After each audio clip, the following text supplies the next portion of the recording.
Amen. Hallelujah. Praise the Lord. அன்பானவர்களே, நாம் தொடர்ந்து ஆண்டவருடைய வசனங்களை இந்த நாளிலே நாம் தியானிக்க போகிறோம். வாசிக்கலாம். லூக்கா எழுதின சுவிசேஷம் 12ஆம் அதிகாரம் 6, 7 ஆகிய வசனங்களை இப்போது நாம் வாசிக்கலாம். லூக்கா 12ஆம் அதிகாரம் 6, 7 ஆகிய வசனங்கள். 2 காசுக்கு 5 அடைக்கலான் குருவிகளை விற்கிறார்கள் அல்லவா? 5 அடைக்கலான் குருவிகளை விற்கிறார்கள் அல்லவா? அவைகளில் ஒன்றாகிலும் தேவனால் மறக்கப்படுகிறதில்லை. அவைகளில் ஒன்றாகிலும் தேவனால் மறக்கப்படுகிறது இல்லை. உங்கள் தலையிலுள்ள மயிரெல்லாம் எண்ணப்பட்டிருக்கிறது. உங்கள் தலையிலுள்ள மயிரெல்லாம் எண்ணப்பட்டிருக்கிறது. ஆகையால் பயப்படாதிருங்கள். ஆகையால் பயப்படாதிருங்கள். அநேகம் அடைக்கலான் குருவிகளை பார்க்கிலும் அநேக அடைக்கலான் குருவிகளை பார்க்கிலும் நீங்கள் விசேஷித்தவர்களாய் இருக்கிறீர்கள். நீங்கள் விசேஷித்தவர்களாய் இருக்கிறீர்கள். அல்லேலூயா. அன்பானவர்களே, இங்கே ஆண்டவராகிய இயேசு தம்முடைய ஜனங்களை பார்த்து சொன்னதான அருமையான வார்த்தையை இங்கே பார்க்கிறோம். இந்த வேத வசனம் நமக்கு சொல்லித் தருகிற சத்தியம் என்னவென்றால், 2-3 காரியங்களை நான் உங்களுக்கு சொல்லுகிறேன். ஒன்று, இந்த வசனத்திலிருந்து பார்க்கும்போது அந்த வசனம் நமக்கு சொல்லித் தருகிற ஒரு போதனை ஒன்று என்னன்னா, தேவன் நம்மை மறப்பதில்லை. அல்லேலூயா. அதை நம்ம அங்கே நம்ம பார்க்கிறோம் பாருங்கள். தேவனால், அந்த முதல் வசனத்தின் கடைசி பகுதி என்ன சொல்லுகிறது? தேவனால் மறக்கப்படுவதில்லை. அல்லேலூயா. அது மாத்திரமல்ல, நம்முடைய வாழ்க்கையின் ஒவ்வொரு பகுதிகளையும் ஆண்டவர் என்ன செய்கிறாருன்னா கண்காணித்து கொண்டே இருக்கிறார். அதாவது ஒரு மனிதன் மறந்து விடும்போது அவனுடைய பகுதிகளை, அவனுடைய வாழ்க்கையை என்ன செய்ய முடியாது? கண்காணிக்க முடியாது. ஒருவர் நம்மை கண்காணித்து கொண்டிருக்கிறார் என்றால் நிச்சயமாக அவர் நம்மை என்ன செய்து கொண்டிருக்கிறார்? மறக்கவில்லை, நினைத்து கொண்டிருக்கிறார். அல்லேலூயா. அது ஒன்று. அடுத்தது பாருங்க, அந்த வசனத்தில் நம்ம பார்க்கும்போது அநேக அடைக்கலான் குருவிகளை பார்க்கிலும் நீங்கள் எப்படிப்பட்டவர்களாக இருக்கிறீர்கள்? விசேஷித்தவர்கள். அப்போ பாருங்க, ஆண்டவருடைய பார்வையில் அடுத்த ஒரு காரியம் என்னென்னா, இந்த வசனத்திலிருந்து நாம் தெரிந்து கொள்வது, ஆண்டவருடைய பார்வையில் நம்ம ரொம்ப விசேஷித்தவர்கள். அப்படின்னா நம்ம ரொம்ப ஆண்டவருக்கு மதிப்பு மிக்கவர்களாக இருக்கிறோம். மதிப்பு மிக்கவர்கள்னால் அதாவது மரியாதை நிமித்தமாக இருக்கிற மதிப்பு அல்ல. நம்மெல்லாம் ஆண்டவருடைய வேல்யூபிள் பர்சன். அல்லேலூயா. அப்படின்னா நம்ம ஆண்டவருக்கு ரொம்ப விலைமிக்கவர்களாய் இருக்கிறோம். அல்லேலூயா. அப்படி தான் ஆண்டவர் நம்மை வைத்திருக்கிறார். இந்த வசனம் அவிதமான காரியத்தை, நமக்கு அவிதமான ஒரு சத்தியத்தை, அதாவது தேவன் நம்மை மறப்பதில்லை என்றும், அடுத்ததாக அவர் நம்முடைய வாழ்க்கையின் ஒவ்வொரு பகுதிகளையும் கண்காணித்து வருகிறார் என்றும், அது மாத்திரமல்ல, நாம் அவருடைய பார்வையிலே அவருக்கு நாம் மிகவும் வேல்யூபிளாக, அதாவது மதிப்பு மிக்கவர்களாக இருக்கிறோம் என்பதை இந்த வசனம் நமக்கு தெரிவுபடுத்துகிறது. அல்லேலூயா. பாருங்க, இந்த நாளிலே தேவன் நம்மை மறப்பதில்லை அல்லது நாம் தேவனால் மறக்கப்படுவதில்லை என்பதை குறித்ததான சில காரியங்களை நாம் வேதத்திலிருந்து நாம் அறிந்து கொள்ள போகிறோம். முதலாவது பாருங்க, நாம் யாரால் மறக்கப்படுகிறோம் அதை வசனத்தின் அடிப்படையிலே நான் உங்களுக்கு சொல்லுகிறேன். அப்படிப்பட்டவர்கள் நம்மை மறந்தாலும் நம்முடைய தேவன் நம்மை மறப்பதில்லையாம். அல்லேலூயா. பாருங்க, முதல்ல வாசிக்கலாம். 49ஆம் அதிகாரம், ஏசாயா தீர்க்க தரிசனம் 49ஆம் அதிகாரம் 14, 15, 16 ஆகிய வசனங்களை, 3 வசனங்களை வாசிக்கலாம். சீயோனோ கர்த்தர் என்னை கைவிட்டார், ஆண்டவர் என்னை மறந்தார் என்று சொல்லுகிறாள். ஸ்திரீயானவள் தன் கற்பத்தின் பிள்ளைக்கு இறங்காமல் தன் பாலகனை மறப்பாளோ? அவர்கள் மறந்தாலும் நான் உன்னை மறப்பதில்லை. இதோ என் உள்ளங்கைகளில் உன்னை வரைந்திருக்கிறேன். உன் மதில்கள் எப்போதும் என் முன் இருக்கிறது. ஆமென். அல்லேலூயா. கவனிங்க, இங்க நமக்கு, அதாவது நாம் யாரால் மறக்கப்படுகிறோம் ஆனால் தேவன் மறப்பதில்லை என்று சொல்லும்போது, முதலாவது நம்மை பெற்ற தாயினால் நாம் மறக்கப்படுகிறோம் என்பதை இந்த வார்த்தை நமக்கு சொல்லுகிறது. அதாவது இங்கே என்ன சொல்லியிருக்கேன்னா, மறப்பாளோ, தாய் மறப்பாளோ ஒரு குழந்தைய, ஆனாலும் அவளே மறந்தாலும் நான் மறப்பதில்லை என்று சொல்லப்பட்டிருக்கிறது. அல்லேலூயா. கவனிங்க, இந்த வசனம், இந்த 3 வசனத்தினுடைய பின்னணியை உங்களுக்கு நான் சொல்லுகிறேன். இந்த ஏசாயா தீர்க்கதரிசி இப்படிப்பட்டதான ஒரு வார்த்தையை இந்த இஸ்ரவேல் ஜனங்கள் பாபிலோனிலே சிறைப்பட்டு இருந்தபோது அவர்களுக்கு தேவன் மேலே ஒரு நம்பிக்கை வர வேண்டும், தேவன் உங்கள் மேல் அன்புள்ளவராய் இருக்கிறார் என்பதை அந்த அந்த ஜனங்களுக்கு வெளிப்படுத்தும்படியாக அதான் சொல்லப்பட்டிருக்கிறது. சியோன் என்று சொல்லப்பட்டிருக்கிறது. சியோன்னா எருசலேமை குறிக்கிறது. பாருங்க, எருசலேமை தலைநகராக கொண்டவர்கள். அப்போ பாருங்க, எருசலேமை நாடாக கொண்டவர்கள் இந்த ஜனங்கள் தன்னை ஆண்டவர் மறந்தாரோ என்கிறதான அப்படிப்பட்டதான அந்த நேரத்தில் ஆண்டவர் அப்படிப்பட்ட வேதனைக்குள்ளாக இருக்கிற இஸ்ரவேல் ஜனங்களுக்கு, அதாவது பாபிலோனில் சிறைப்பட்டு போய் அங்கே வேதனையோடு ஆண்டவர் எங்களை மறந்துட்டாரோ அப்படின்னு இருக்கிற நேரத்தில் ஏசாயா தீர்க்கதரிசியை கொண்டு ஆண்டவர் சொல்லுகிற வார்த்தை. அல்லேலூயா. இப்போ இந்த ஒவ்வொரு வசனத்தையாய் நான் உங்களுக்கு அதில் உள்ள காரியங்களை உங்களுக்கு சொல்லி தருகிறேன். அப்போ நல்லா நமக்கு அது புரியும். கவனிங்க, இந்த 14வது வசனத்தை நாம் பார்க்கும்போது அங்கே சொல்லியிருக்கிறது, சியோனோ கர்த்தர் என்னை கைவிட்டார், ஆண்டவர் என்னை மறந்தார் என்று என்ன செய்கிறார் சொல்கிறார். அல்லேலூயா. இப்போ பாருங்க, சியோன் சொல்லுது, என்ன சொல்லுது? சியோன்னா அதான் தேவ ஜனங்கள், எருசலேம், இஸ்ரவேல் ஜனங்கள் என்ன சொல்கிறாங்கன்னா, கர்த்தர் என்னை மறந்தார், தேவன் என்னை, அந்த கர்த்தர் என்னை கைவிட்டார், ஆண்டவர் என்னை மறந்தார் என்று சொல்லுகிறதை பார்க்கிறோம். அல்லேலூயா. அப்போ பாருங்க, இந்த இஸ்ரவேல் மக்கள் அவர்கள் நான் முதலையே சொன்னது போல் அவங்க அந்த எந்த பின்னணியில் இருக்காங்க அப்படின்னு பார்த்தீங்கன்னா, அவங்க இப்போ சிறைப்பட்ட ஒரு நிலையில் இருக்கிறாங்க. அப்போ பாருங்க, இந்த நிலையில் அவர்களுடைய எண்ணம் எப்படி வருகிறது என்றால், தேவன் எங்களை கைவிட்டாரோ அப்படிங்கிறதான எண்ணம் வருது. ஏன்னா இப்போ அவங்க ஒரு கஷ்டத்துக்குள்ளே வந்துட்டாங்க, ஒரு வேதனைக்குள்ளாக வந்துட்டாங்க. சிறைச்சாலை அனுபவம் என்பது அது பாருங்க, சிறைச்சாலை அப்படிங்கிறத விட இது அடிமைப்படுத்தி, அதாவது யுத்தத்தில் இவர்களை ஜெயித்து என்ன செய்திருக்கிறாங்க, இவங்களெல்லாம் அடிமையாக கொண்டு போய் பாபிலோனில் சிறைப்படுத்தி வைத்திருக்கிறாங்க.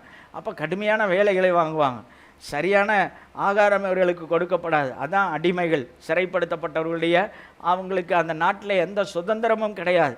அப்படிப்பட்ட நேரத்தில் அவர்கள் என்ன செய்கிறாங்கன்னா, தேவன் எங்களை விட்டு விட்டார் அப்படின்னு சொல்லி அவர்கள், ஆண்டவர் எங்களை மறந்துட்டாரா. இதெல்லாம் காரணம் என்னன்னா, அவங்க இருக்கிற அந்த சூழ்நிலை. இப்போ பாருங்கள், அவர்கள் இருக்கிற அந்த துன்பமான நேரம், அந்த சிறையில் இருக்கிற நேரம், இன்னும் அப்படிப்பட்டதான சோதனையான நேரம், இப்பெல்லாம் அவர்களுக்கு அவ்விதமாய் நினைக்க தோணுகிறதை பார்க்கிறோம். இன்றைக்கும் பாருங்கள், மனிதர்களாகிய நமக்குள்ளேயும் இந்த போன்ற நினைவுகள் வருகிறது இல்லையா? நம்ம சில கஷ்டங்கள் மத்தியில் போகும்போது, சில சோர்வுகள் மத்தியில் போகும்போது, சில வேதனைகள் மத்தியில் போகும்போது நமக்குள்ளேயே இந்த எண்ணம், ஆண்டவர் என்னை கைவிட்டாரோ, ஆண்டவர் என்னை மறந்தாரோ என்கிற உணர்வு வருகிறது. இந்த 15வது வசனம் பாருங்க, ஸ்திரீயானவள் தன் கற்பத்தின் பிள்ளைக்கு இறங்காமல் தன் பாலகனை மறப்பாளோ, அவர்கள் மறந்தாலும் நான் உன்னை மறப்பதில்லை. அல்லேலூயா. கவனிங்க, இந்த வசனத்தில் ஆண்டவர் தன்னுடைய அன்பை ஒரு தாயின் அன்புக்கு ஒப்பிட்டு பேசுகிறார். அவருடைய அன்பு எப்படிப்பட்ட அன்பு? தாயின் அன்பை அதை காட்டிலும் மேலான அன்பாக ஒப்பிட்டு பேசுகிறதை பார்க்கிறோம். அல்லேலூயா. எப்போயுமே பொதுவாக இன்றைக்கி தான் காலங்களில் மாறிடுது, பெத்த பிள்ளையவே தூக்கி போடுற தாய்மார்கள்லாம் இருக்கிறாங்க. ஆனால் பொதுவாக ஒரு நல்ல ஒரு தாய்க்கு தன்னுடைய பிள்ளையை மறக்கிற எண்ணம் என்ன செய்யாது, வரவே வராது. அல்லேலூயா. பாருங்கள், சில வேளைகளில் இந்த தாய்மார்களை கவனிக்க முடியும். சின்ன குழந்தைகளை உடைய தாய்மார்கள் விசேஷமாக அவர்களுடைய ஒவ்வொரு மூமெண்ட்டையும் அவங்க என்ன செஞ்சுருப்பாங்கன்னா, அனலைஸ் பண்ணி வச்சுருப்பாங்க. அந்த குழந்தை எப்போ எந்திரிக்கும், எப்போ தூங்கும், எப்போ சாப்பிடும், இன்னும் எக்ஸட்ரா எல்லாத்தையும் அவங்களுக்கு தெரியும். அப்போ பாருங்கள், அதை வைத்து அவர்கள் என்னென்னா அவர்களுடைய அன்பு அந்த பிள்ளை மேல் இருக்கிறது. அல்லேலூயா. பாருங்கள், ராத்திரி நேரமாகட்டும், சில நேரம் இந்த பிள்ளைகளை நம்மெல்லாம் சாதாரணமாக சில இடங்களில் பேசி கொண்டிருப்போம். ஆனால் ஒரு தாய் தன்னுடைய சின்ன குழந்தைய கவனித்து கொண்டே இருப்பாள். நல்லா கவனிச்சிங்கன்னா தெரியும். அந்த பிள்ளை ஒருவேளை ஓடி நடக்கிற பிள்ளையாக இருந்தாலும், இவங்க பேசிக்கொண்டே இருந்தாலும் அந்த பிள்ளை மேலே என்ன செய்து கொண்டே இருக்கும், கவனம் இருந்து கொண்டே இருக்கும். அப்போது இங்கே சொல்லப்படுகிறது, அந்த தாயின் அன்புக்கு ஒப்பிட்டு, அதோடு மாத்திரமல்ல, அப்படிப்பட்ட தாயே மறந்தாலும் நான் உன்னை மறப்பதில்லை என்று சொல்லுகிறதை பார்க்கிறோம். அல்லேலூயா. ஏன்னா சில நேரங்களில் அதுதான் இன்றைக்கி நம்ம பார்க்குறோம். சில நேரங்களில் ஒரு தாய்க்கு, ஒரு மதருக்கு தன்னுடைய பிள்ளையை குறித்ததான ஒரு தவறு, ஒரு மறதி வந்து விடுகிறது. அப்படிதானே? இயேசுவை பெற்ற அந்த தாயை என்ன செய்து விட்டார்கள்? மறந்துவிட்டு அவர்கள் எருசலேமில் தேவாலயத்தில் இயேசு உட்காந்துருக்கும் போது இவங்க பஸ்கா பண்டிகைக்கு போயிட்டு இவங்க என்ன செய்துட்டாங்க? இயேசுவை கூட கூப்பிட்டு வராமல் மறந்து போகிறதை பார்க்குறோம். அது வந்துடுது, இயற்கையாக வந்துடுது. ஆனாலும் ஆண்டவர் என்ன சொல்லுகிறார்? மறப்பதில்லை. அல்லேலூயா. இதில் நம்ம அறிந்து கொள்ள வேண்டிய ஒரு முக்கியமான காரியம் என்னன்னா, தேவன் ஒரு மனித அன்பை காட்டிலும் அளவு கடந்த நம்மேலே அன்புள்ளவர் என்று சொல்லப்படுகிறார். அல்லேலூயா. இப்போ மனித அன்பு என்பது மறக்கிற அன்பு. அது தாயே ஆனாலும் என்ன செய்து விடுவார்கள்? மறந்து விடுவார்கள். ஆனால் தேவன் மறவாத அன்புடையவர் என்பதை சொல்லுகிறது. இன்னும் அந்த 16வது வசனத்துக்கு வருவோம்னா, அங்கே சொல்லியிருக்கிறது, இதோ என் உள்ளங்கைகளில் உன்னை என்ன செய்திருக்கிறேன்? வரைந்திருக்கிறேன். உன் மதில்கள் எப்போதும் என் முன்னே என்ன செய்கிறது? இருக்கிறது என்று சொல்லப்படுகிறதை பார்க்கிறோம். பாருங்க, உள்ளங்கையிலே வரைந்திருக்கிறாராம். இதற்கு ஆங்கில வேதாகமத்தில் பார்க்கும்போது அது விதமாக சொல்லப்படுகிறது. நம்ம ட்ரா பண்ணியிருக்கு, அதாவது இதில் வரைந்திருக்கிறாருன்னு சொல்லியிருக்கு. வரைகிறதுனா என்ன? ஒரு பேனாவோ பென்சிலோ எடுத்து நம்முடைய கையில் வரைந்திருப்பது. ஆனால் சில வேதாகம மொழிபெயர்ப்பில் சொல்லப்பட்டிருக்கிறது, அவர் நம்முடைய கையிலே அவருடைய கையில் நம்ம என்ன செய்திருக்கிறாராம்? செதுக்கி வைத்திருக்கிறார். செதுக்கி வைத்திருக்கிறார் அப்படிங்கிறது ஒரு சின்ன ஒரு இது மாதிரி, ஒரு சிலை மாதிரி நம்மளை என்ன செய்திருக்கிறாரா? செதுக்கி அவருடைய கையிலே செதுக்கி வைத்திருக்கிறார். சிலையை தான் என்ன செய்வாங்க? செதுக்கி வைத்திருப்போம். வரைந்து வைத்திருப்பதற்கும் செதுக்கி வைத்திருப்பதற்கும் என்ன இருக்குது? கொஞ்சம் வித்தியாசம் இருக்கிறது. அல்லேலூயா. அப்போ பாருங்கள், இன்னொன்று பாருங்களேன், இந்த உள்ளங்கை என்பது ரொம்ப விசேஷமான ஒரு பார்ட் நம்முடைய உடம்புலையே. இன்றைக்கி உள்ளங்கையை பார்க்காதவங்கெல்லாம் கையை தூக்குங்க அப்படின்னு சொன்னால் எத்தனை பேர் தூக்குங்க? எல்லாருமே இந்த உள்ளங்கையை என்ன செய்வோம்? ஒரு நாளைக்கு ஒரு தடவையாவது. அப்படி தானே? நம்ம உடம்பில் உள்ள மற்ற பகுதிகளை நம்ம பார்க்காவிட்டாலும் உள்ளங்கையை பார்க்காம 3 நேரம் சாப்பிடும்போது அப்படி தானே மீட் ஆகிட்டே இருக்கும். ஏதாவது வேலை செய்யும்போது இந்த கை தான், அந்த உள்ளங்கை என்பது நம்முடைய பார்வையில் அதனால தான் ஆண்டவர் சொல்கிறாரு, என்னுடைய உள்ளங்கையில் வரைந்திருக்கிறேன், என் பார்வையில் நீ எப்போவுமே இருந்து கொண்டிருக்கிறாய். அல்லேலூயா. அப்போ பாருங்கள், இன்னும் சொல்லியிருக்கிறது உன் மதில்கள். அப்போ உன் மதில்கள் அப்படின்னு சொல்லும் போது அந்த எருசலேமின் மதில்கள் எப்போதும் என் முன்னே இருக்கிறது. அப்படின்னா இந்த மதில்களை சுற்றிலும் ஒரு மதில் என்பது எதற்காக வைக்கிறாங்க? ஒரு பாதுகாப்புக்காக. அப்படி தானே? அப்போ இந்த மதில்களை ஆண்டவர் என்ன செய்து கொண்டிருக்கிறார்? பார்த்து கொண்டே இருக்கிறார். மதில் வழியாக அந்த காலத்திலெல்லாம் அந்த மதில்களுக்கு இது வைத்திருப்பாங்க, ஒளிமுக வாசல் அப்படின்னு சொல்லுவாங்க பைபிளில். இப்போ பாருங்கள், அது எதுக்குன்னா அதில் சில அந்த நாட்டு அந்த இராணுவ வீரர்கள்லாம் அங்கே நிற்பாங்க. அவங்க என்ன செய்வாங்கன்னா அதில் நின்று தூரத்தில் வருகிறவர்களை மதில் மேல் நின்று, அந்த சுற்று மதில் மேல் நின்று தூரத்தில் வருகிறவர்களை கண்காணித்து கொண்டே இருப்பார்களாம். யாராவது இந்த மதிலுக்குள்ளே வந்து விடக்கூடாதுன்னு. அப்படியே தாக்க வருகிறார்கள் என்றால் உடனே அவங்க என்ன செய்வாங்கன்னா அரசனுக்கு தகவல் கொடுப்பாங்க. அடுத்தது என்ன செய்வாங்கன்னா அவர்களை எதிர்த்து தாக்குவார்கள். இதுதான் அந்த மதிலை சுற்றி இருக்கிறவர்களுடைய வேலை. ஆண்டவர் என்ன சொல்கிறாருன்னா, உன் மதில்கள் எப்போதும் என்ன செய்கிறது? என் கண் முன் இருக்கிறது. அல்லேலூயா. பாருங்கள், அந்த ஒளிமுக வாசலில் இருக்கிற ஒரு போர் வீரன், அவனுக்கு அந்த மதிலை ஃபுல்லாக பார்க்க முடியாது, ஆனால் அவனுடைய பகுதியை மட்டும்தான் பார்க்க முடியும். ஆண்டவர் அப்படி இல்லை, நம்மை சுற்றிலும் பாதுகாப்பாக இருக்கிறார். அல்லேலூயா. அதைத்தான் நம்ம இங்கே பார்க்கிறோம். அப்போ பாருங்கள், இந்த வசனங்கள் நமக்கு சொல்லுகிறதான ஒரு நல்ல ஒரு சத்தியம் என்னவென்றால், ஆண்டவர் நமக்கு ஒரு நிகரில்லாத, அதாவது ஈடு இணை இல்லாத ஒரு பராமரிப்பை அவர் என்ன செய்து கொண்டே இருக்கிறார்? தந்து கொண்டே இருக்கிறார். அவருடைய அன்பை தந்து கொண்டே இருக்கிறார். அல்லேலூயா. அதனால் அவர் நமக்கு என்ன சொல்லுகிறார்னா, ஒரு வாக்குறுதியை தருகிறார், ஒரு உறுதியை தருகிறார். என்ன ஆனாலும் சரி, உங்களை நான் என்ன செய்ய மாட்டேன்? மறக்க மாட்டேன். அல்லேலூயா. உங்களுடைய வாழ்க்கையின் ஒவ்வொரு பகுதிகளையும் நான் என்ன செய்து கொண்டிருக்கிறேன்? கவனித்து கொண்டே இருக்கிறேன் என்று ஆண்டவர் சொல்லுகிறதை பார்க்கிறோம். அல்லேலூயா. சரி, அப்போ இந்த தாய் மறந்தாலும் ஆண்டவர் என்ன செய்வதில்லையாம்? மறப்பதில்லை. அப்போ நம்ம எல்லாரும் என்ன செய்யணும்னா, ஆண்டவரே நீர் ஒருபோதும் என்ன செய்வதில்லை? கைவிடுவதில்லை என்று சொல்லுகிறவர்களாக இருக்கணும். ஆண்டவரே, அதாவது அந்த மாதிரி நேரங்கள் வரும் பாருங்க, ஆண்டவர் மறந்து விட்டார் அப்படிங்கிறதான ஒரு தருணம் வரும், எல்லார் வாழ்க்கையிலும் அது வரும். அப்போ நாம் என்ன செய்யணும்னா, ஆண்டவர் என்னோடு இருக்கிறார், தாய் மறந்தாலும் மறவாதவர் என்னோடு இருக்கிறார் என்று சொல்லுகிறவர்களாய் இருக்க வேண்டும். அல்லேலூயா. அதனால் எவ்வளவு பெரிய சோதனைகள் வரட்டும், எவ்வளவு பெரிய பாதிப்புகள் வரட்டும், ஆண்டவர் என்னை என்ன செய்யவில்லை, கைவிடவில்லை, என்னை விட்டு விலகவில்லை என்று சொல்லுகிறவர்களாய் இருக்க வேண்டும். அல்லேலூயா. சரி, அடுத்தது இப்போ பாருங்கள், நாம் யாரால் மறக்கப்படுகிறோம்? தாயால் மறக்கப்படுகிறோம். அங்கே தேவன் நம்மை மறப்பதில்லைன்னு சொல்லி பார்த்தோம். ரெண்டாவது பாருங்கள், யோபு 19ஆம் அதிகாரம் 14வது வசனத்திலே யோபு சொல்லுகிறார், வாசிக்கலாம்.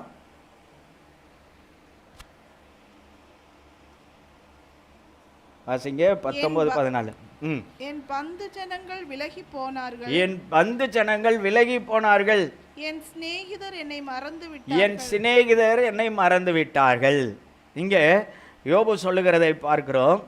அவர் என்ன சொல்கிறாருன்னா, அவர் ரொம்ப இப்போ துன்பப்படுகிறார். அதாவது பாடுகளுக்கு விளக்கம் தேவை அப்படின்னா யோபு புஸ்தகத்தை எடுத்து படித்தா போதும். ஒரு மனிதனுடைய வாழ்க்கையில் எந்த அளவுக்கு பாடு வரும், எந்த அளவுக்கு துன்பம் வரும் அப்படிங்கிறத நம்ம தெரிஞ்சுக்கணுன்னா யோபு புஸ்தகத்தை படித்தா போதும். அவ்வளவு ஒரு மனிதனுக்கு நேரிடுகிற ஒரு ஒரு ரொம்ப அதிகபட்ச ஒரு பாதிப்பு, ஒரு துன்பத்தை அனுபவித்தார் யாருன்னா இந்த யோபுவாகத்தான் இருக்க முடியும். அல்லேலூயா. அப்போ பாருங்கள், இந்த நேரத்தில் உறவினர்கள் என்ன செய்து விட்டார்களாம், அதான் சொல்கிறார், என் பந்து ஜனங்கள், உறவினர்கள் போய்விட்டார்கள், நண்பர்கள் கூட என்ன செய்து விட்டார்கள், போய்விட்டார்கள் என்று சொல்லுகிறதை பார்க்கிறோம். அல்லேலூயா. அப்போ பாருங்கள், உறவினர்கள், அதிலும் பாருங்கள் ரொம்ப உறுதியாக இருக்கிறவர்கள் சில உறவினர்கள், அவர்களும் கூட விட்டு போகிறதான நிலையை பார்க்கிறோம். நண்பர்களை குறித்து சொல்லுகிறார், அதான் ரொம்ப விசேஷமானது. என்னன்னா, யோபுடைய நண்பர்களைப் போல நல்லவர்களும் கிடையாது, அவங்கள மாதிரி பேசுகிறவங்களும் கிடையாது, அவ்வளோ சூப்பரான நண்பர்கள். என்னன்னு கேட்டிங்கன்னா, யோபுக்கு பிரச்சனை ஆயிடுச்சு. நம்ம அந்த புஸ்தகம் நம்மளுக்கு தெரியும், அந்த சரித்திரம் தெரியும், எல்லாம் போச்சு, சரீரத்துலேயும் வியாதி, அவ்வளோ கஷ்டப்படும் போதே இவங்கெல்லாம் வர்றாங்க. யோபு அந்த துக்கம் தாங்க முடியாமல் அமைதியாக இருக்கார். நல்லா கவனிச்சுக்கோங்க, 10 பிள்ளைங்க ஒரே நேரத்தில் செத்து போயாச்சு, இருந்த சொத்தெல்லாம் என்ன செஞ்சாச்சு, ஒரே நேரத்தில் எல்லாம் போச்சு. இப்போ யோபுவோட ஃப்ரெண்ட்ஸ் எல்லாம் வர்றாங்க, 7 நாள் யோபு கூட உட்காந்துருக்குறாங்க ஒன்றும் பேசாமல். நம்ம யாருனாலே அப்படி முடியுமா? ஏன்னா அந்த துக்கத்தில் கலந்துக்கிறாங்களா. யோபு ஒன்றும் பேசலை, இவங்களும் என்ன செய்யலை, ஒன்றும் பேசலை. அவ்வளவு. இப்போ நம்ம ஒரு துக்க வீட்டுக்கு போகிறோம், போய் என்ன செய்வோம், 7 நாள் யார் இருப்பா, சொந்தக்காரங்களே இப்போ என்ன செய்கிறதில்ல, ஆமாம் அடுத்த நாளே கிளம்பிடுறாங்க. ஆனால் இவங்க 7 நாள் ஒன்றும் பேசாமல் இருந்திருக்காங்க. நம்ம என்ன செய்வோம், ஒரு துக்க வீட்டுக்கு போவோம், இன்றைக்கி இருக்க சூழ்நிலை அப்படி தானே, ஒரு 1/2 மணி நேரம் இருப்போம், இல்லை 1 மணி நேரம் இருப்போம், ரொம்ப வேண்டப்பட்டவங்களாக இருந்தால் 1 நாள் இருப்போம், இல்லைன்னா அடுத்த நாள் இருப்போம், உறவினர்களாக இருந்தாலும் 3 நாள் தான், அதுக்கப்புறம் அவங்கவுங்க வேலையை பார்த்து போயிடுவோம். 7 நாள் ஒன்றுமே பேசலை, அதுதான் ரொம்ப விசேஷமான காரியம். ஒன்றுமே பேசலை, அமைதியாக உட்காந்துக்கிட்டே இருக்கிறாங்க. அதுக்கப்புறம் பேச ஆரம்பித்தாங்க பாருங்கள், அவங்கள மாதிரி யாருமே பேச முடியாது. அந்த அளவுக்கு யோபுவை என்ன செஞ்சுட்டாங்க, ரொம்ப தரக்குறைவாக பேசிட்டாங்க. ஆண்டவருக்கே கோபம் வந்துருச்சுன்னா பாருங்களேன் நண்பர்கள் மேலே. அல்லேலூயா. அப்படிப்பட்ட நண்பர்கள், அவங்களுடைய அந்த கெட்ட பகுதியை விட்டுருவோம், அந்த நல்ல பகுதியை பார்ப்போம். அப்படிப்பட்ட நண்பர்களே 7 நாள் என் நண்பன் கஷ்டப்படுறானேன்னு சொல்லி கூட இருந்து பார்த்துக்கிட்டு இருந்த நண்பர்களே என்ன செய்து விட்டார்கள். யோபு சொல்கிறாரு, என் சிநேகிதர் என்ன செய்து விட்டார்கள், என்னை மறந்து விட்டார்கள். அல்லேலூயா. அப்போ பாருங்கள், இதில் இருந்து நமக்கு நல்லா ஒன்று தெரியணும். என்ன அப்படின்னா, ஒரு மனிதனுடைய அந்த அந்த நினைவுக்கு, அந்த ஒரு மனுஷன் நம்ம நினைப்பதற்கு என்ன இருக்குன்னா, ஒரு பார்டர் இருக்குது. அல்லேலூயா. ஒரு மனுஷன் நமக்கு உதவியாக இருப்பதற்கு, ஒரு மனுஷன் நமக்கு ஆதரவாக இருப்பதற்கு என்ன இருக்குது, ஒரு எல்லை இருக்குது. யோபுவின் நண்பர்களுக்கும் யோபுவின் மேலே சிநேகிதம் வைப்பதற்கு ஒரு எல்கை இருந்தது. எத்தனை நாள், 7 நாள். அவ்வளோதான், முடிச்சுட்டு என்ன செஞ்சிட்டாங்க, கொஞ்ச நாள் அதுக்கப்புறம் எல்லாம் பேச வேண்டியதெல்லாம் பேசிட்டு அவர்கள் போய்விட்டார்கள். பாருங்கள், ஒரு எல்லை இருக்கிறது. அது நம்முடைய நெருங்கிய உறவினர்களாக இருக்கலாம், நம்ம குடும்பத்தாராக இருக்கலாம், எல்லாத்துக்கும் அவர்கள் நம்மை நினைப்பதற்கு ஒரு என்ன இருக்கிறது, ஒரு எல்லை. அதுக்கு மேலே என்ன செய்ய மாட்டார்கள், நம்மை நினைக்க மாட்டார்கள். ஹல்லேலூயா. ஆகையினாலே பாருங்கள், சில நேரங்களில் நம்ம நினைப்போம், ஐயோ இவர் என்னை மறக்கவே மாட்டார், இவர் என்னைய என்ன செய்வார், ஞாபகம் வச்சுட்டே இருப்பார் அப்படின்னு நம்ம நினைப்போம். அவங்க தான் என்ன செய்வாங்க, மறந்திருப்பார்கள். அல்லேலூயா. ஆனால் ஆண்டவர் என்ன செய்ய மாட்டார்னா, இந்த விஷயத்தில் உண்மையாக இருக்கிறவர், நம்மை விட்டு விலக மாட்டார், நம்மை மறவாதவர். அல்லேலூயா. சரி, மூணாவது பாருங்க, ஆதியாகமம் 40ஆம் அதிகாரம் 23வது வசனத்திற்கு வரலாம். மூணாவது பாருங்க, நாம் யாரால் மறக்கப்படுகிறோம்? ஒன்று, நம்முடைய தாயால் மறக்கப்படுகிறோம். ரெண்டாவது, நம்முடைய நண்பர்களால் மறக்கப்படுகிறோம். மூன்றாவதாக இங்கே பார்க்கிறோம், வாசிக்க. ஆனாலும் பானபாத்திரக்காரரின் தலைவன் யோசேப்பை நினையாமல் அவனை மறந்து விட்டான். அல்லேலூயா. பாருங்க, இங்க இந்த வசனத்தின் அந்த பேக்ரவுண்ட் என்ன அப்படின்னு சொல்லி நம்ம பார்த்தோம்னா, இது யோசேப்புடைய சரித்திரம், அதில் நடந்த ஒரு காரியத்தை தான் இங்கே இந்த வசனம் சொல்லுகிறது. பாருங்க, யோசேப்பு தன்னுடைய சகோதரர்களால் பகைக்கப்படுகிறார், விரோதிக்கப்படுகிறார். அவங்க என்ன செஞ்சிடறாங்கன்னா, எகிப்திற்கு அவரை அடிமையாக விற்று போடுறாங்க. அப்புறம் போத்திபார் வீட்டில் வேலை. ஆனால் அங்கேயும் போத்திபாருடைய மனைவியின் பொய் குற்றச்சாட்டு. அதனால் இப்போ எங்கே இருக்கார்? சிறையில் இருக்கிறார். அல்லேலூயா. இப்போ பாருங்கள், சிறையில் வந்தாச்சு. சிறையில் 2 பேர், இந்த சிறைச்சாலையில் 2 பேர் வர்றாங்க கைதியாக. யாருன்னா, ஒன்று பார்வோனுடைய பானபாத்திரக்காரர், இன்னொன்று பார்த்தீங்கன்னா அவருக்கு அப்பம் செய்கிறவர். 2 பேரும் அங்கே வர்றாங்க. ஒரு பிரச்சனை இல்லை. ராஜா என்ன செய்கிறாருன்னா, 2 பேர்த்தையும் ஜெயிலில் போட சொல்கிறார். இப்போ இந்த 2 பேர் என்ன செய்கிறாங்கன்னா, சொப்பனம் பார்க்குறாங்க. 2 பேரும் சொப்பனம் பார்த்தோடனே அவங்களுக்கு அதை அந்த சொப்பனத்தின் மூலமாக கலக்கம், என்ன அர்த்தம்னு தெரியல. அப்போ என்ன நடக்குதுன்னு பார்த்தீங்கன்னா, இந்த யோசேப்பு தேவனுடைய உதவியால் சொப்பனத்திற்கு அர்த்தம் சொல்லுகிற அந்த ஞானமுடையவராக இருந்தார். அதனால் என்ன பண்ணாருன்னா, இந்த பானபாத்திரனுக்காரனுடைய சொப்பனத்தை சொல்லுகிறார். அதன் அர்த்தம் என்னென்னா, 3 நாட்களில் திரும்பமாய் பார்வோன் உன்னை உயர்த்தி தன்னுடைய இந்த அந்த திராட்சரசம் பரிமாறுகிற, அதான் ராஜாவுக்கு திராட்சரசம் கொடுப்பது என்பது ஒரு முக்கியமான வேலையாகும், அதில் உன்னை வைத்து கொள்ளுவார் என்று சொல்லப்படுகிறதை பார்க்கிறோம். அல்லேலூயா. சொல்லிட்டு இந்த யோசேப்பு சொல்கிறாரு, அந்த அதிகாரத்தின் கடைசி வசனத்தில்னு நினைக்கிறேன், அவர் சொல்கிறாரு, என்ன சொல்கிறாருன்னா, அவன் கிளம்பி போகிறான், இப்போ ஜெயிலிருந்து ரிலீஸ் ஆகி போகிறான். அப்போ இந்த யோசேப்பு அவனை பார்த்து சொல்கிறாரு, என்ன சொல்கிறாருன்னா, நீ உன் ஞாபகத்தில் வச்சுக்க என்னைய, ஏன்னா நான் பொய் குற்றச்சாட்டுக்கு தான் இங்கே வந்திருக்கேன், ஜெயிலுக்கு வந்திருக்கேன்ப்பா. என்னை இன்னும் கொஞ்சம் நான் அதாவது முறைப்படி நான் ஜெயிலுக்கு வந்தவன் கிடையாது, தப்பு செஞ்சு வந்தவன் கிடையாது, நான் தப்பே செய்யலை. அந்த போத்திபார் மனைவி பொய்யா என் மேலே என்ன செஞ்சுட்டாங்க, குற்றம் சுமத்தினால நான் வந்தேன். அதனால் நீ என்ன செஞ்சுக்க, இங்கிருந்து போகும்போது என்னை நினச்சிக்க அப்படின்னு சொல்லி அனுப்புகிறான். அல்லேலூயா. ஆனால் இந்த யோசேப்பு தனக்கு ஒரு நீதி இந்த பானபாத்திரக்காரனிடத்திலிருந்து வரும் என்று நினைத்திருந்தான். ஆனால் அவருக்கு தரப்பட வேண்டிய நீதி, நியாயம் மறந்து போனது. அல்லேலூயா.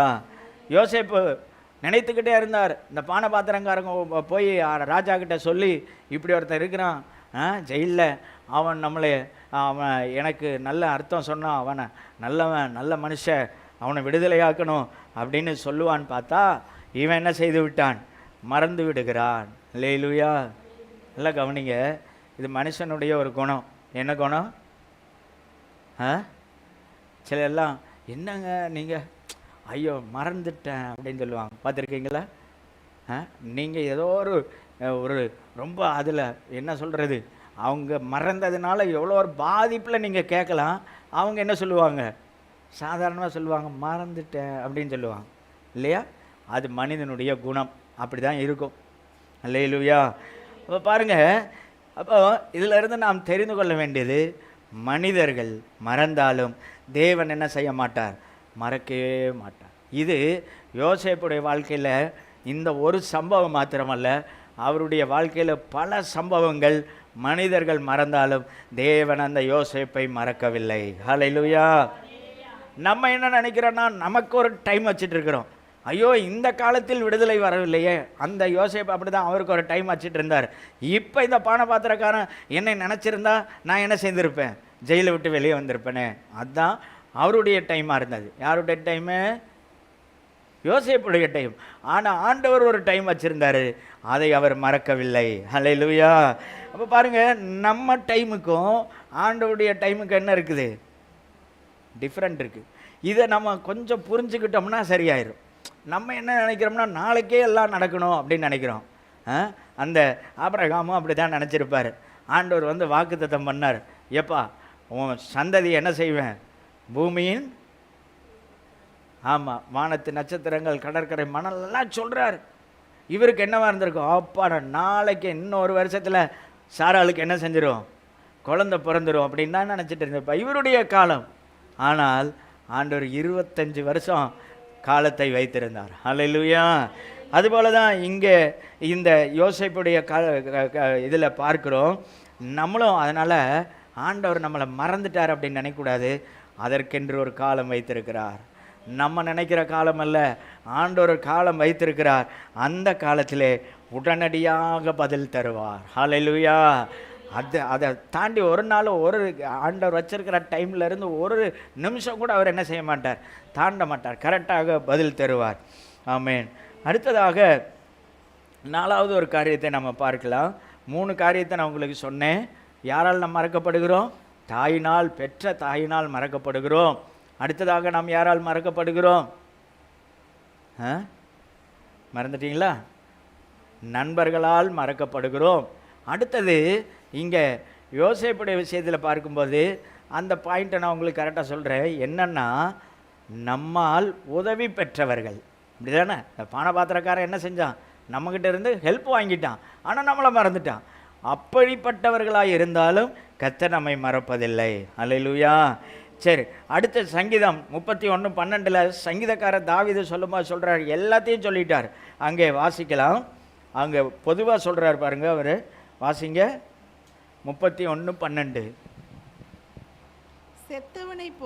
செத்தவனை போல எல்லாராலும் முழுவதும் மறக்கப்பட்டேன், உடைந்த பாத்திரத்தை போலானேன். போதும். இங்கே தாவீது என்ன சொல்கிறாருன்னா, என்னை எல்லாரும் மறந்துட்டாங்க. நம்ம பார்த்தோம், தாய் மறப்பாருங்க, நண்பர்கள் மறப்பாங்க, நம்மிடத்துலேருந்து உதவி பெற்றவர்கள் மறப்பார்கள். இங்கே பார்க்கிறோம், எல்லாராலும் மறக்கப்பட்டேன். அல்லேலூயா. பாருங்கள், இது தாவீதின் உள்ளத்தில் இருக்கிற ஒரு ஒரு ஒரு ஒரு பெரிய பாரம். அது வெளியே வருது. அவருக்குள்ளே இருக்கிற அந்த வேதனை, அவருக்குள்ளே இருக்கிற அந்த கஷ்டம், அது என்ன செய்கிறதுனா வெளியே வருது. அதனால தான் அவர் என்ன சொல்கிறாரு, செத்தவனை போல எல்லாராலும் என்ன செய்யப்பட்டேன், மறக்கப்பட்டேன். அல்லேலூயா. பாருங்கள், இப்போ பொதுவாக கூட வாழ்கிறவர்களையே மறந்து விடுகிற காலத்தில் செத்தவர்கள் என்ன செய்ய மாட்டாங்க, கவனிக்கிறீங்களா? அதனால தான் செத்தவங்களுக்கு பிறந்த நாளும் இறந்த நாளும் கொண்டாடுறாங்க, தெரியுமா அவங்களுக்கு, அவங்கள நினைக்கிறதுக்காக. அதனால தான் செத்தவங்க போட்டாவே என்ன செஞ்சுக்கிறாங்க, ஒரு மாலை போட்டு வச்சுக்கிறாங்க வீடுகளில். சில வீடுகள், நம்ம வீடுகள்லாம் இருக்காது, இருக்கக்கூடாது. இப்போ பாருங்கள், இதெல்லாம் எதுக்கு? செத்தவர்களை என்ன செய்து விடுகிறார்கள், மறந்து விடுகிறார்கள். அப்போ அப்படி தான் இங்கே தாவீது சொல்லுகிறார், ஒரு செத்து போனவன் எப்படி இருக்கிறானோ அது மாதிரி என்ன செய்து விட்டார்கள், ஜனங்கள் மறந்து விட்டார்கள். ஹல்லேலூயா. அப்போ நான் ஒரு மனுஷன் இங்கே வாழ்ந்து கொண்டிருக்கிறேன், என்னுடைய வாழ்க்கைக்கு அவர்கள் மறதியினாலே ஒரு முற்றுப்புள்ளி, ஒரு புல் ஸ்டாப் பண்ணிட்டாங்க, என் வாழ்க்கையே முடிஞ்சு போச்சுன்னு அவன் நினச்சிக்கிட்டு இருக்கிறான் அப்படின்னு சொல்லுகிறதை பார்க்கிறோம். அல்லேலூயா. இப்போ பாருங்கள், அதோடு கூட அதை சார்ந்து சொல்கிறார் பாருங்கள், நான் உடைந்த பாத்திரம் போலானேன் அப்படின்னு சொல்லுகிறதை பார்க்கிறோம். பாருங்கள், உடைந்த பாத்திரம், அதாவது டோட்டலாக நமக்கே யூஸ் ஆகாது அப்படிங்கிற பாத்திரத்தை என்ன செய்வோம், உடஞ்சி போச்சு, என்ன செய்வோம், பத்திரமா எடுத்து நம்ம வீட்டு ஷோகேஸ் இருந்தால் அல்லது எல்லோரும் பார்வையில் அதை என்ன செஞ்சுருப்போம், ஐயோ எங்கள் வீட்டில் இந்த மண் சட்டி 10 வருஷமாக மீன் குழம்பு வைக்கிறதுக்கு யூஸ் ஆச்சு, இப்போ உடஞ்சி போச்சு அப்படின்னு சொல்லி நடு வீட்டில் ஹாலில் எடுத்து பத்திரமா வச்சுருப்போம். அப்படி தானே? அடுத்த நாளே அது எங்கே போயிடும், குப்பைக்கு போயிடும். அல்லேலூயா. மண் சட்டிக்கு அடுத்த நாள் தான். அது வேறு ஏதாவது சட்டிக்கிட்டு இருந்ததுன்னா அதுக்கு எத்தனை நாள், பழைய இரும்புக்காரன் வந்தான்னா அடுத்து என்ன செஞ்சுருவோம், போட்டு இதை வச்சு என்னத்துக்கு, உடஞ்சி போச்சு, இது ஒன்றுக்கும் பிரயோஜனம் இல்லை, இதை ஒட்ட வைக்க முடியாது, ஒன்றுத்துக்குமே ஆகாது அப்படின்னு சொல்லி போட்டுருவோம். அப்படி நாம் அதை மறந்து தூக்கி போடுகிறோம். ஆனால் இங்கே தாவீது அதான் சொல்கிறாரு, அப்படிப்பட்ட நேரத்திலும் ஆண்டவர் மறப்பதில்லை. ஹல்லேலூயா. அதனால தான் இந்த தாவீது சொல்கிறார், எல்லாராலும் நான் மறக்கப்பட்டேன், செத்தவனை போல மறக்கப்பட்டேன், உடைந்த பாத்திரத்தை போலானேன் என்று சொல்லுகிறதை பார்க்கிறோம். அப்படிப்பட்ட நாம் தோல்வி நேரங்களில், நம்முடைய அந்த அந்த மாதிரி நேரங்களில் ஆண்டவர் நம்மோடு கூட இருக்கிறார். ஹல்லேலூயா. இங்கே தாவீது இதை யாருக்கிட்ட சொல்கிறாருன்னா, வேற யாருக்கிட்டையும் சொல்லலை. ஆண்டவரே, நான் செத்தவனை போல மறக்கப்பட்டேன், நான் உடைந்த பாத்திரத்தை போல ஆனேன். யாருக்கிட்ட சொல்கிறாரு? ஆண்டவர்கிட்ட சொல்கிறார். ஹல்லேலூயா. நமக்கு அப்படி ஒரு சூழ்நிலை வரும்போது நம்ம எங்கே தான் ஓடணும்? ஆண்டவர்கிட்ட ஓடணும். அதனால ஒரு மனிதர் நம்மை மறக்கும்போது, ஒரு மனிதர் நம்மை உடைந்த பாத்திரத்தை போலவோ செத்த மனுஷனை போல நினைக்கும் போது, இன்னொரு மனிதன்கிட்ட போனால் அங்கே கொஞ்ச நாள் ஓடும், அதுக்கப்புறம் ஓடாது. அதனால் ஒரேடியாக ஆண்டவர்கிட்ட போயிட்டா என்னாலும் ஆண்டவர் நம்மை நடத்துவார். ஹல்லேலூயா. என்னை மறவா இயேசுநாதா, உந்தன் தயவா என்னை நடத்தோ. என்னை மறவா இயேசுநாதா, உந்தன் தயவா என்னை நடத்தோ. தாய் தன் சேயை மறந்து விட்டாலோ, மறவேன் உன்னை என்றதாலே ஸ்தோத்திரம். தாய் தன் சேயை மறவேன் உன்னை என்றதாலே ஸ்தோத்திரம். உள்ளங்கையில் உன்னத எந்த புகலிடமே வரைந்திரன்றோ. உள்ளங்கையில் உன்னத எந்த புகலிடமே. என்னை மறவா இயேசுநாதா, உந்தன் தயவா என்னை நடத்தோ. என்னை மறவா இயேசுநாதா, உந்தன் தயவா என்னை நடத்தோ. அல்லேலூயா. கவனிங்க, இப்போ நம்ம யாரால் நம்ம மறக்கப்படுகிறோம் அப்படின்னு 4 காரியங்களை நான் உங்களுக்கு சொன்னேன். 1, நம்முடைய பெற்ற தாயால் மறக்கப்படுகிறோம், நண்பர்களால் மறக்கப்படுகிறோம், நாம் யாருக்கு உதவி செய்தோமோ அவர்களால் மறக்கப்படுகிறோம், இன்னும் எல்லாராலும் நம்ம என்ன செய்கிறோம்? மறக்கப்படுகிறோம். இன்னொரு 3 காரியம் உங்களுக்கு சொல்கிறேன். அது என்னன்னா, யார் தேவனால் மறக்கப்படுவதில்லை. பாருங்கள், ஆண்டவர் நம்மை மறப்பதில்லை, ஆனால் அதற்கு நாம் யாராக இருக்க வேண்டும். 3 காரியம். நம்ம எப்படி இருந்தால் ஆண்டவர் நம்மை மறப்பதில்லை. கவனிங்க, சங்கீதம் 9:18 சொல்லப்பட்டிருக்கிறது, வாசிக்கலாம். சங்கீதம் 9:18.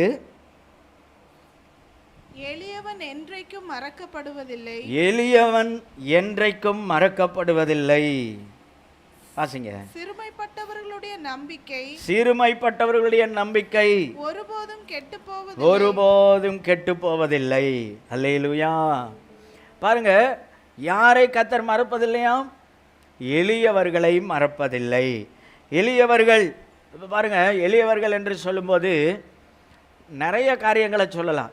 ஆனால் நான் ஒரு குறிப்பிட்ட காரியத்தை மாத்திரம் சொல்கிறேன். நம்முடைய வாழ்க்கையில் அநேக வழிகளோடு இருக்கிறவர்கள் எளியவர்கள், அநேக கண்ணீரோடு இருக்கிறவர்கள் எளியவர்கள். பாருங்க, அநேக ஜெப விண்ணப்பங்களோடு இருக்கிறவர்கள் எளியவர்கள். இப்போ பாருங்க, இந்த எளியவர்களை கர்த்தர் என்ன செய்கிறாரா? மறப்பதில்லை. அல்லேலூயா. அதனால தான் ஆண்டவராகி இயேசு கிறிஸ்து கூட இந்த பூமியில் ஊழியம் செய்த நாட்களில் அவர் என்ன செய்தார்னா, வியாதிப்பட்டவர்களுக்கு, ஏழைகளாய் இருந்தவர்களுக்கு, பசியாய் இருந்தவர்களுக்கு என்ன செய்தார்? உதவி செய்கிறவராய், துன்பப்படுகிறவர்களுக்கு எப்போதும் உதவி செய்கிறவராய் இருந்தார். ஹல்லேலூயா. அப்போ எளியவர்களாய் இருக்கிறவர்களை கர்த்தர் என்ன செய்வதில்லை? மறப்பதில்லை. நம்ம நினைக்கலாம், நம்மளெல்லாம் இந்த உலகம் இவர்களெல்லாம் சும்மா சாதாரணமானவர்கள், அதான் எளியவர்கள் அப்படிங்கிறதற்கு இன்னொரு அர்த்தம் கூட. அவங்கெல்லாம் சும்மா சாதாரணமானவர்கள். சில விஐபிகள்லாம் இருக்காங்க, சில வசதி படைத்தவர்கள் இருக்கிறாங்க, நம்மளாம் எளிமையானவர்கள். ஆனால் நாம் தேவனால் மறக்கப்படுவதில்லை. ஹல்லேலூயா. அப்போ பாருங்கள், நாம் தேவனால் மறக்கப்படுவதில்லை. 1. ரெண்டாவது எரேமியா 50ஆம் அதிகாரம் 4, 5 ஆகிய வசனங்களை வாசிக்கும்போது அங்கே சொல்லப்பட்டிருக்கிறது, யாரை கர்த்தர் மறப்பதில்லையாம். வாசிங்க. அந்நாட்களிலும் அக்காலத்திலும் இஸ்ரவேல் புத்திரர் வருவார்கள், அவர்களும் யூதா புத்திரரும் ஏகமாய் அழுது நடந்து வந்து தங்கள் தேவனாகிய கர்த்தரை தேடுவார்கள் என்று கர்த்தர் சொல்லுகிறார்.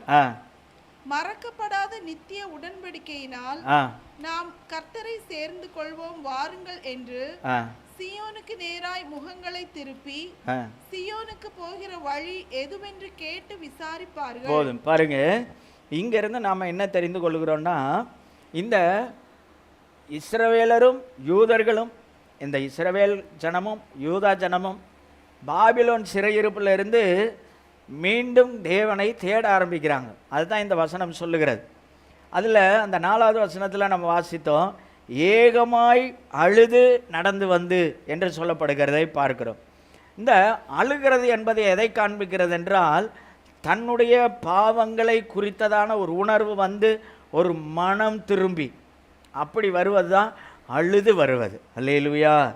அது மாத்திரமல்ல, இங்கே என்ன நடக்குதுன்னா, இந்த யூதாவும் இஸ்ரவேலும் வேறவர்களாக இருந்தவர்கள், அவர்கள் என்ன செய்கிறாங்கன்னா ஒன்றிணைந்து, அப்போது நம்ம என்ன செய்யணுமா, ஏகமாய் நம்முடைய குறைவுகளுக்காக நம்முடைய தவறுகளுக்காக ஏகமாய் அந்த பிரிவுகள் பகை உணர்வுகள் இருந்தால் அதில் சமரசமாகி ஏகமாய் கர்த்தரிடத்திலே அழுது என்று சொல்லப்பட்டிருக்கிறது.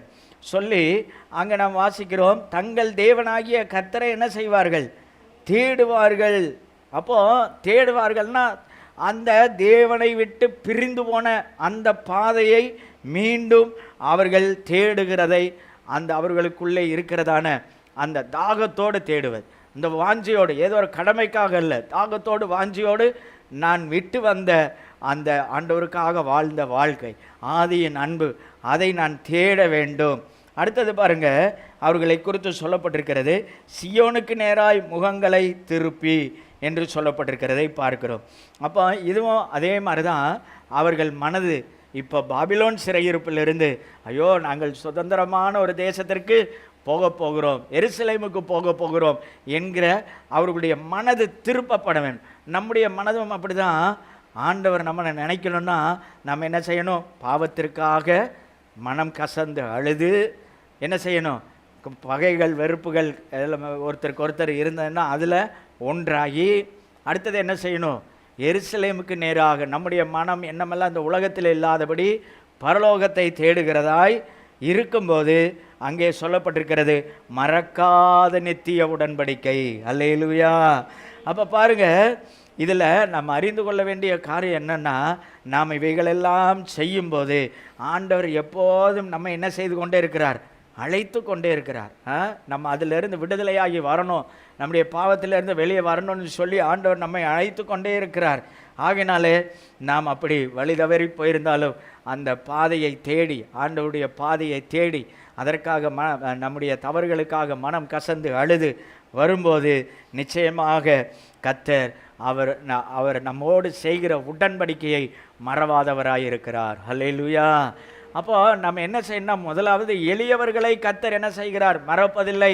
ரெண்டாவது யாரெல்லாம் அவரை அழுது அவருடைய பாதையை தேடி அந்த பரலோக ராஜ்யத்தை நாடுகிறார்களோ அவர்களை அவர் மறப்பதில்லை.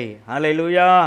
சரி, மூணாவது ஒன்றை நாம் வாசித்து ஜெபிக்க போகிறோம். வாசிக்கலாம். எபிரேயர் 6ஆம் அதிகாரம் 10வது வசனத்தை வாசிக்கலாம். எபிரேயர் 6:10. ஏனென்றால் உங்கள் கிரியையையும்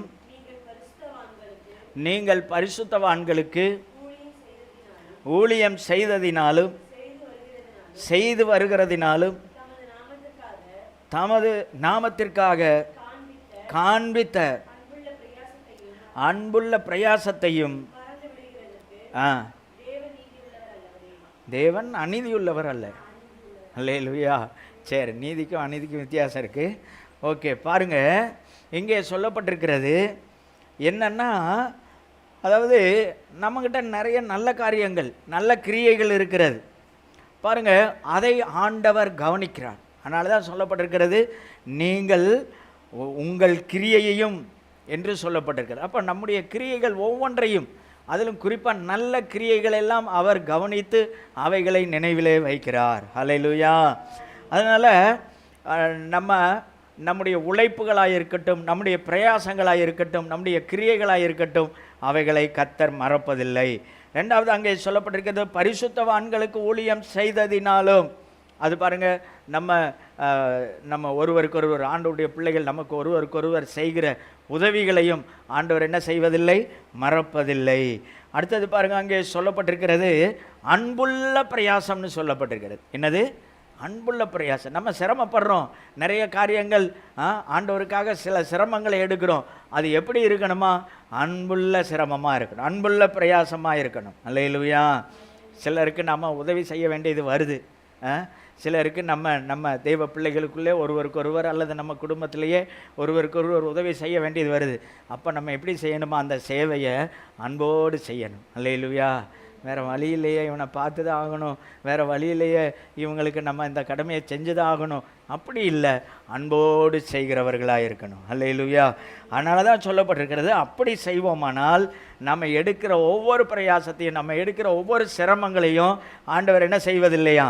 மறப்பதில்லை. அதுக்கு ஒரு வார்த்தை குறிப்பிடப்பட்டிருக்கிறது, அதான் அந்த கடைசி வார்த்தை, அவர் மறப்பதற்கு அநீதியுள்ளவர் அல்லவே. அல்லேலூயா. அப்படின்னா என்னென்னா, தேவன் நீதியுள்ளவராக இருக்கிறார். ஆண்டவர் நம்ம செய்கிற ஒவ்வொரு பிரயாசங்களையும், ஒவ்வொரு அந்த கிரியைகள்லையும் அவர் என்ன செய்கிறார்? நீதி உள்ளவராக இருக்கிறார். அதை நினைவில் வைத்திருக்கிறார். நம்ம அந்த யோசேப்பை பார்த்தோம் இல்லையா? அவன் உதவி செய்தார், ஆனால் அவன் என்ன செஞ்சிட்டான்? மறந்து போயிட்டான். ஆண்டவர் நம்ம படுகிற ஒவ்வொரு பிரயாசங்களையும் அவர் மறக்காமல் நினைவில் வைத்திருக்கிறார். அதனால் ஆண்டவர் ஒரு நாள் நம்ம என்ன செய்ய மாட்டார்? புறக்கணிக்க மாட்டார். அதனால் இந்த வசனத்திலிருந்து நம்ம தெரிந்து கொள்ள வேண்டியது என்னென்னா, நம்முடைய ஒவ்வொரு பிரயாசங்களும் ஒரு நாள் என்னவாகாது? வீணாய் போகாது. நீங்கள் தேவனுக்காக படுகிற பிரயாசங்கள், உங்களுடைய கிரியைகள், இன்னும் ஆண்டவருடைய பிள்ளைகளுக்காக படுகிற பிரயாசங்கள், சபைக்காக படுகிற பிரயாசங்கள் ஏதும் வீணாய் போகாது. அல்லேலூயா. நீங்கள் யாருக்காக செய்தீர்களோ அதை அவர்கள் மறக்கலாம், ஆனால் தேவன் மறப்பதில்லை. ஆமென். அவங்க மறந்துடலாம். நம்ம கையிலிருந்து நேரடியாக அநேக பிரயாசங்களை பெற்றுக்கொண்டவர்கள், நன்மை பெற்றுக்கொண்டவர்கள், அவங்க மறந்துடலாம். ஆண்டவர் மறப்பதில்லை. ஹல்லேலூயா. நம்ம ஒவ்வொரு நாளும் அந்த அன்போடு பிரயாசத்தோடு, அன்போடு பிரயாசப்படணும், அன்போடு சிரமப்படணும். சிரமப்படுற போது அன்பு என்ன செய்யாது? கொஞ்சம் டிஃபிகல்ட்டியாக தான் இருக்கும். கொஞ்சம் அதில் என்னவாகும்? ஸ்ட்ரகிள் ஆகும்.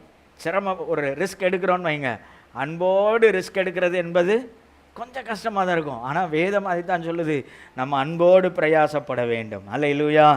அதனால் நம்ம என்ன செய்யணும்னா, நம்மால் முடிந்தவரை ஆண்டவருக்காக, ஆண்டவருடைய ஜனங்களுக்காக செய்யணும். சில நேரம் பாராட்டுவாங்க, சில நேரம் என்ன செய்ய மாட்டாங்க, நம்ம நல்லதே செஞ்சுருந்தாலும் பாராட்ட மாட்டாங்க. அதையெல்லாம் நம்ம பொருட்படுத்தக்கூடாது. ஆண்டவர் என்ன செய்திருக்கிறார்? என்னுடைய எண்ணங்களை, என்னுடைய உழைப்பை, என்னுடைய பிரயாசத்தை அவர் நினைவில் வைத்திருக்கிறார். ஆமென். ஹல்லேலூயா. நம்ம ஜெபம் பண்ண போகிறோம். பாருங்கள், நம்முடைய பிரயாசங்களை யாரெல்லாம் ஆண்டவருக்காக பிரயாசப்படுகிறோமோ அவர்களை கர்த்தர் மறப்பதில்லை. 3 காரியம் சொன்னேன். எளியவர்களை கர்த்தர் மறப்பதில்லை. ஆமென். ஹல்லேலூயா. ஹல்லேலூயா. யார் கர்த்தரை ஆமென் தேடுகிறார்களோ, அழுது தேடுகிறார்களோ அவர்களை கர்த்தர் மறப்பதில்லை. 3ஆவதாக நாம் பார்த்தோம், ஆமென், ஹல்லேலூயா, தேவனுக்காக பிரயாசப்படுகிறவர்களை கர்த்தர் மறப்பதில்லை. ஹல்லேலூயா. ஹல்லேலூயா. ஹல்லேலூயா. ஸ்தோத்திர ஆண்டவரே, ஸ்தோத்திர ஆண்டவரே. ஜெபம் பண்ணுவோம் ஆண்டவரை நோக்கி பார்த்து. ஆமென். ஹல்லேலூயா. ஓ ஜீசஸ், எங்களை மறவாதவர், தாய் மறந்தாலும் மறவாதவரே. ஆமென். ஹல்லேலூயா. ஹல்லேலூயா. ஓ ஸ்தோத்திரமையா, ஸ்தோத்திர ஆண்டவரே, ஸ்தோத்திர ஆண்டவரே, ஸ்தோத்திர ஆண்டவரே. நண்பர்கள் மறந்தாலும் மறவாதவரே, எங்கள் மூலமாய் உதவி பெற்றவர்கள் மறந்தாலும் மறவாதவரே. ஆமென். எல்லாரும் ஆமென் ஆண்டவரே மறந்தாலும் எங்களை மறவாதவரே. ஸ்தோத்திரமையா, ஸ்தோத்திர ஆண்டவரே, ஸ்தோத்திர ஆண்டவரே. ஹல்லேலூயா. ஹல்லேலூயா. ஆமென். ஆண்டவரை பார்த்து, எங்களை மறவாதவர் அப்பா, நீர் எங்களை மறவாதவர், தேவனால் நாங்கள் மறக்கப்படுவதில்லை. ஆமென். ஹல்லேலூயா.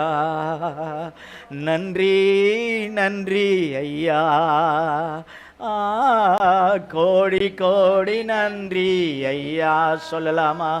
நன்றி நன்றி ஐயா, கோடி கோடி நன்றி ஐயா, மறவாமல் நினைத்தீரையா, மனதார நன்றி சொல்வே, மறவாமல் நினைத்தீரையா, மனதார நன்றி சொல்வே. இரவும் பகலும் என்னை நினைத்து இதுவரை நடத்தினீரே, இரவும் பகலும் என்னை நினைத்து இதுவரை நடத்தினீரே. நன்றி நன்றி ஐயா, கோடி கோடி நன்றி ஐயா, நன்றி நன்றி ஐயா, கோடி கோடி நன்றி ஐயா, மறவாமல் நினைத்தீரையா, மனதார நன்றி சொல். ஒவ்வொருவரும் நன்றி நிறைந்த உள்ளத்தோடப்பா எங்களை மறவாமல் நினைக்கிறவரே. மனிதர்கள் மறந்தாலும், பெற்ற தாய் மறந்தாலும், நண்பர்கள் மறந்தாலும், ஆமென், எங்கள் மூலமாய் உதவி பெற்றவர்கள் மறந்தாலும் மறவாமல் நினைக்கிறவரே. நன்றி நன்றி ஐயா, கோடி கோடி நன்றி ஐயா, நன்றி நன்றி ஐயா,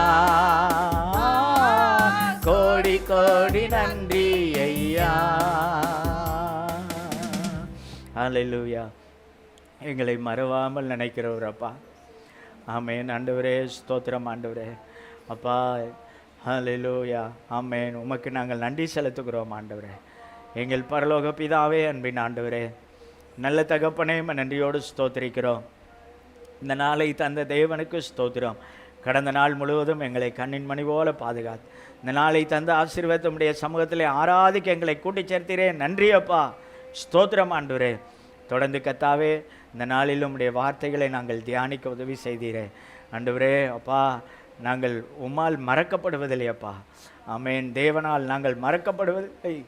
ஆமென். பெற்ற தாய் மறக்கலாம், நண்பர்கள் மறக்கலாம், இன்னுமாய் உறவினர்கள் மறக்கலாம், எங்கள் மூலமாய் உதவி பெற்றவர்கள் மறக்கலாம், பூமியில் உள்ள எல்லாராலும் நாங்கள் மறக்கப்படலாம். தேவன் எளியவர்களை நினைக்கிறீர் ஆண்டவரே. அப்பா, உம்மிடத்தில் அழுது உம்மை தேடுகிறவர்களை நினைக்கிறீர் அப்பா. உமக்காக பிரயாசப்படுகிறவர்களை நினைக்கிறீர் ஆண்டவரே. அதற்காக நன்றி செலுத்தி ஜெபிக்கிறோம். உம்முடைய பிள்ளைகளை ஆசீர்வதியும் ஆண்டவரே. கர்த்தாவே, இந்த நாளில் வந்த ஒவ்வொருவரையும் ஆசீர்வதிங்கப்பா.